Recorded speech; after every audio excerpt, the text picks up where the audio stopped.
बात पूछती हूँ और ये बात कई बार आप पे आरोप लगे हैं कि आपका जो मॉडल है चुनाव जीतने का वो ये है कि फ्री बिजली, फ्री पानी। You are somebody who understands numbers. आप इंडियन रेवेन्यू सर्विस में रहे हैं, नंबर्स आपको पता है, टैक्स कलेक्शन कैसे होती है, टैक्स की रिक्वायरमेंट किन चीज़ों के लिए होती है।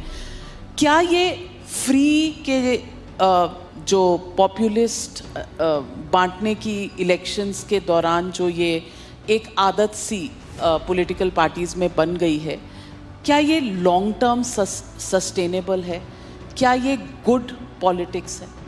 बहुत अच्छी पॉलिटिक्स है, सबको करनी चाहिए। मैं आपको बताता हूँ क्यों। इसकी इकोनॉमिक्स भी समझाता हूँ आपको और इसकी पॉलिटिक्स भी समझाता हूँ आपको। सबसे पहली बेसिक बात,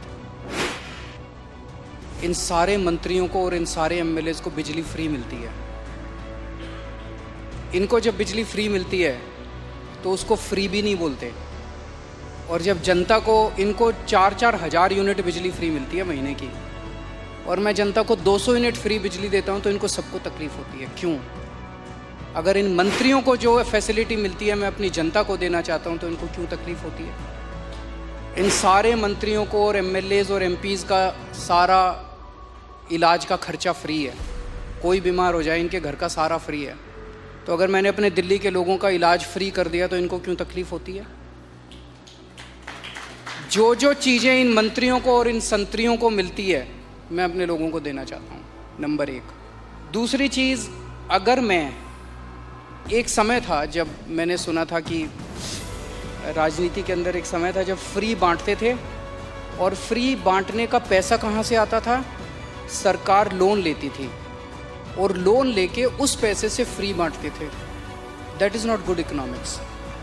अगर मैं, आपके पास जो पैसा है उस पैसे से, उसमें आपके टैक्स नहीं बढ़ा रहा, टैक्स उतना ही है, मैं घाटे में नहीं। आज दिल्ली सरकार पूरे देश में अकेली सरकार है जो फ़ायदे में चल रही है, घाटे में नहीं चल रही।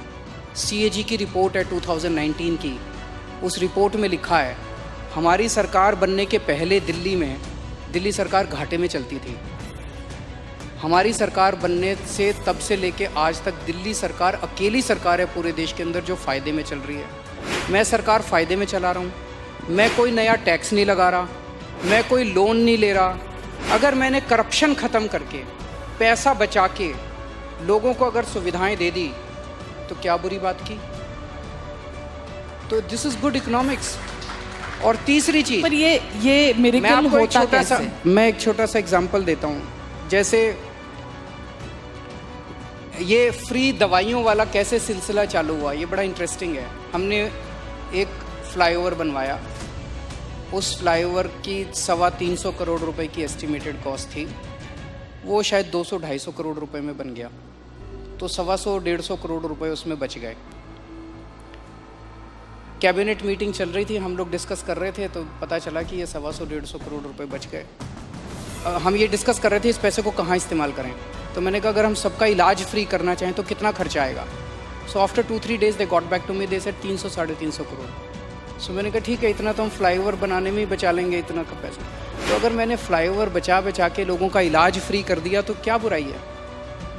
मैंने सुना था कि एक मुख्यमंत्री हैं शायद गुजरात के, उन्होंने अपने लिए एक जहाज़ खरीदा 190 करोड़ रुपए का। मैंने लिए अपने जहाज़ नहीं खरीदा, मैंने दिल्ली की सारी अपनी माँ बहनों का डीटीसी बसों में किराया मुफ्त कर दिया, 150 करोड़ का खर्चा आया। बताओ क्या बुराई है? So good politics and good economics, ये कर रहे हैं हम लोग। तो आपके पास ये कौन सा ऐसा फॉर्मूला है जिससे आप फ्री में भी देते हैं फिर भी आपकी सरकार जो है वो घाटे में नहीं, फ़ायदे में है? ईमानदारी, सही नियत, बस और कुछ नहीं है। मैं बहुत छोटा हूँ, मेरा एक्सपीरियंस भी बहुत छोटा है, लेकिन मेरा 5-7 साल का सरकार चलाने का एक्सपीरियंस ये कहता है कि किसी भी सरकार में पैसे की कमी नहीं है। मैं ब्लैंकेट स्टेटमेंट दे रहा हूँ, किसी भी राज्य सरकार में और किसी भी केंद्र सरकार में पैसे की कमी नहीं है, नीयत की कमी है।